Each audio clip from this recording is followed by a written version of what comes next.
அரசாங்க திட்டங்கள்ல எத்தனை திட்டங்கள் இருக்குன்னு உங்களுக்கு தெரியுமா? தெரியாது. தெரிஞ்சுக்கணுமா? எல்லாருக்கும் தெரியணும். என்னென்ன திட்டங்கள் இருக்கு நம்ம தெரிஞ்சுக்கிறோமோ அவ்வளவு நமக்கு ஒரு பலம். ஏன்னா இந்த திட்டங்கள்லாம் யாருக்காக பண்ணியிருக்காங்க? நம்மளுக்காக தான் பண்ணியிருக்காங்க. சோ நம்ம எல்லாருக்கும் அதை பத்தி தெரிஞ்சுக்கிறோம். ஏதாவது வேணும்னா இந்த திட்டத்துல வேணும் அப்படின்னு நம்ம கேட்கிறோம். ஸ்கீம்லாம் இருக்குது அப்படின்றத பத்தி விரிவாக சபரி விளக்குவாங்க. இந்த திட்டங்கள் எல்லாத்தையுமே நம்ம பயனடைக்கலாம். திருக்கரங்குடியில ஆரம்பிச்சு இங்க வரைக்கும் முடியும் போது கிட்டத்தட்ட 6 பிளாக்ஸ் இருக்கு. ஒரு 7 லட்சம் மக்கள் கிட்ட இருக்கணும். நம்மளுக்கு கிடைக்கணும். நம்மளுக்கு மட்டும் இல்லாம நம்ம கிராம மார்க்கெட் எல்லாருக்குமே கிடைக்கும்.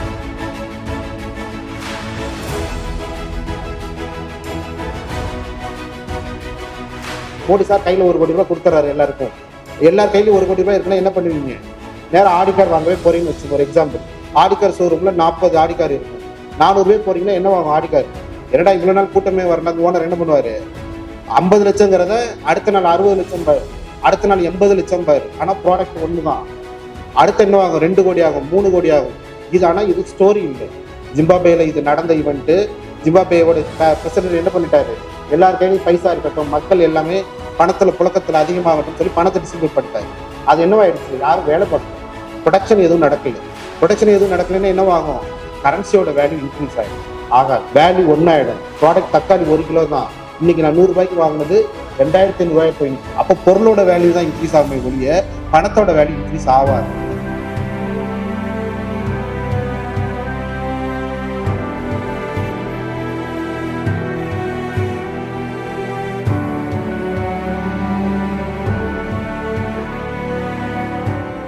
ஒரு 5 கஷ்டப்பட்டு சம்பாதிச்ச பணம், பென்ஷனுக்காக சம்பாதிச்ச பணம், நான் ஒரு 40 வருஷமா சம்பாதிச்ச பணம்னு வச்சுருந்தேங்க. ஒரு நல்ல அமௌண்ட் 1 கோடி ரூபாய் இன்வெஸ்ட் பண்ணிட்டேன். பேங்க்ல எஃப்டியில் போட்டு வச்சு நல்ல ரிட்டர்ன் கிடைக்கும், பின்னாடி ஃபியூச்சர்ல பென்ஷன் கிடைக்கும், பையனுக்கு கொடுத்துடலாம் அப்படின்னு பிளான்ல இருக்கேன். எவ்வளவு கிடைக்கும்னு நினைக்கிறீங்க? பேங்க் திவாலா ஆயிடுச்சு. பேங்க் திவாலா ஆகும், மாற்று கருத்து இல்லை. தப்பான தகவல் சொல்லலை நான். திவாலா ஆயிடுச்சுன்னா எவ்வளவு கிடைக்கும்னு நினைக்கிறீங்க? As per norms, as per government norms படி உங்களுக்கு எவ்வளவு ரிட்டர்ன் கிடைக்கும்னு நினைக்கிறீங்க? சும்மா கெஸ் பண்ணுங்க. 10 கோடி ரூபாய் போட்டிருக்கேன், இன்னொருத்தர் 20 கோடி ரூபாய் போட்டிருக்காரு, ஒருத்தர் 5 லட்ச ரூபாய் போட்டிருக்காரு. எவ்வளவு ரிட்டர்ன் கிடைக்கும்? 1 லட்ச ரூபாய் ரிட்டர்ன் கிடைக்கும். நீங்க 10 கோடி ரூபாய் இன்வெஸ்ட் பண்ணியிருந்தாலும் உங்களுக்கு 1 லட்ச ரூபாய் தான் ரிட்டர்ன் கிடைக்கும். பேங்கோட நாம் அதுக்காக தப்பா சொல்ல வரல. நாம் டேர்ம்ஸ் அண்ட் கண்டிஷன் என்னங்கிறது நம்ம கத்துக்கணும். அதுல 1 லட்ச ரூபாய் தான் ரிட்டர்ன் உங்களுக்கு கிடைக்கும். 1 கோடி ரூபாய் போட்டிருந்தாலும் சரி, 10 கோடி ரூபாய் போட்டிருந்தாலும் சரி, பேங்கோட அஸ் பர் நார்ம்ஸ் படி உங்களுக்கு 1 லேக் தான் ரிட்டர்ன் கிடைக்கும். அப்ப சேமிச்சா மட்டும் பத்தாது, அதை எப்படி மல்டிப்ளை பண்ண தெரியணும். அதுதான் காம்பவுண்ட் இன்ட்ரெஸ்டோட பலம்.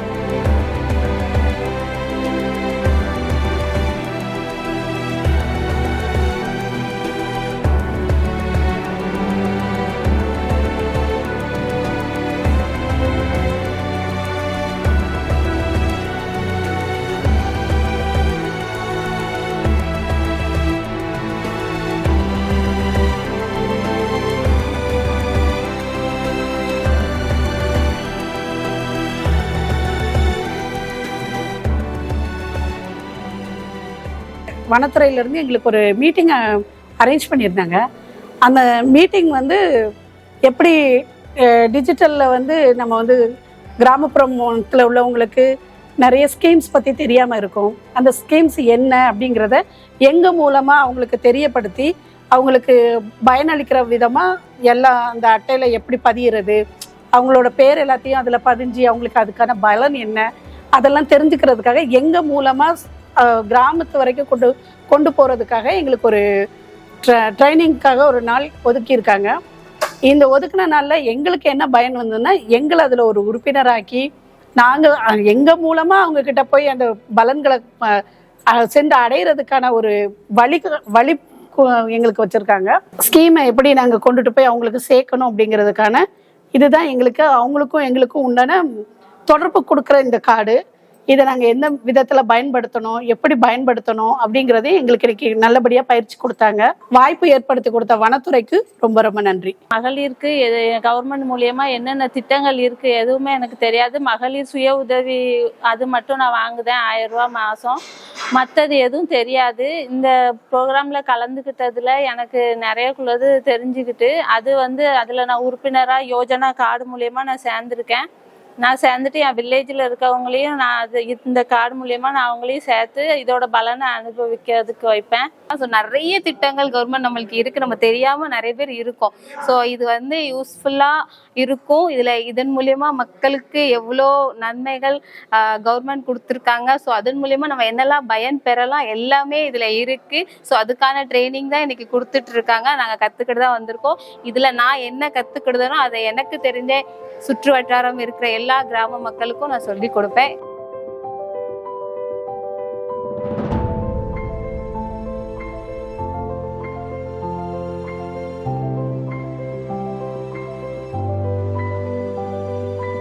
இப்போ சார் சொன்ன மாதிரி யோஜனா கார்டு மூலம் என்ன பயன் என்ன யாதுங்கிறத எங்களுக்கு சொல்லியிருக்காங்க.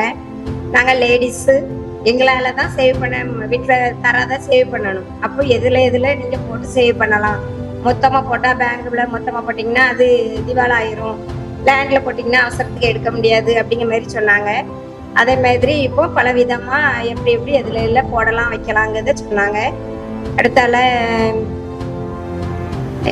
யோஜனா கார்டு வேறு நாங்களே எப்படி வீட்டில் இருந்து அப்ளை பண்ணலாம். பேன் கார்டா, பிள்ளைங்களுக்கு பேன் கார்டு, வாரிசு சர்டிஃபிகேட், எல்லா சர்டிஃபிகேட்டுமே நீங்களே எடுத்துக்கலாம், உங்களுக்கு எடுத்துக்கலாம், பக்கத்தில் இருக்கவங்களுக்கு எடுத்துக்கிடலாம் அப்படிங்கிறதையும் எங்களுக்கு சொன்னாங்க.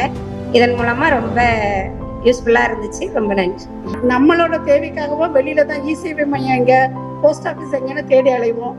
அதெல்லாம் தேடி அலையக்கூடாது. நம்மளே வீட்டில் பெண்கள் கையில தான் சக்தியே இருக்கு.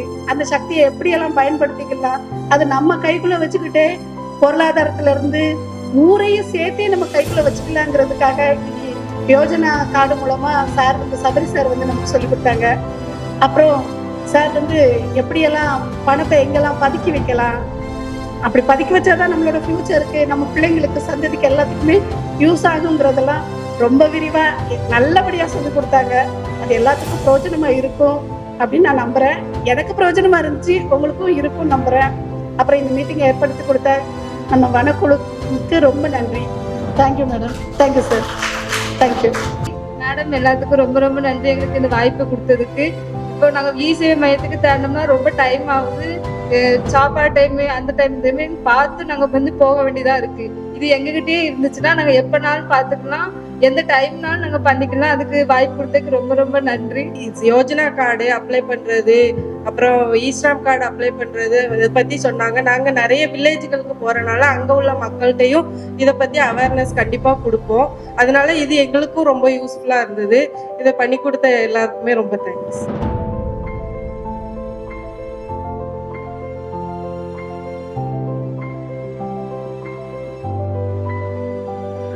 இங்கே வந்து ஸ்காட் காலேஜில் வந்து வனக்குழுல இருந்து ஒரு ட்ரைனிங் ஆர்கனைஸ் பண்ணாங்க. அது என்னன்னா எப்படி காசை வந்து சேமிக்கிறது, எப்படி செலவு பண்ணாமல் இருக்கிறது, அந்த காசை வந்து எந்தெந்த முறையில் சேமித்து எப்படி வகுத்து பெருக்கலாம்னு சொல்லி கொடுத்தாங்க. அது போக நம்ம இ-சேவை மையத்தில் அடைஞ்சு என்னென்னலாம் சேவைகள் செய்கிறோமோ அது நம்மளே செய்யணும், நமக்காகவும் நம்மளை சுற்றி இருக்கிறவங்களுக்காகவும் எப்படி செஞ்சு கொடுக்கலான்னு சொல்கிறதுக்காக ஒரு ட்ரைனிங் தந்தாங்க. இது எனக்கு ரொம்ப யூஸ்ஃபுல்லாக இருந்து இதை என் கிராமத்தில் நிறைய பேருக்கு சேவையாக நான் செஞ்சு கொடுப்பேன். ரொம்ப நன்றி. இன்னைக்கு எங்களுக்கு வந்து இந்த ஈசாராம் கார்டு பற்றி சொன்னாங்க. அது ரொம்ப பிரயோஜனமாக இருந்துச்சு. பண பரிவர்த்தனைகள் பற்றியும் பேசினாங்க, அதுவும் நல்ல பிரயோஜனமாக இருந்துச்சு. நானும் வந்து ஈசாராம் கார்டு, இந்த இது மருத்துவ காப்பீட்டு கார்டு, ரேஷன் கார்டு, இந்த கார்டெல்லாம் பதிகிறதுக்கு நாங்கள் வெளியே போய் பதிகிறதுக்கு ரொம்ப கஷ்டமாக இருக்குது. இது எங்களுக்கு சொல்லி தந்தது வந்து எங்களுக்கு ரொம்ப பிரயோஜனமாக இருக்குது. நாங்களே எங்கள் ஊரில் உள்ள மக்களுக்கும் பதிஞ்சு கொடுத்துக்குவோம், எங்களுக்கும் பதிஞ்சு கொடுத்துருவோம். ரொம்ப பிரயோஜனமாக இருந்துச்சு.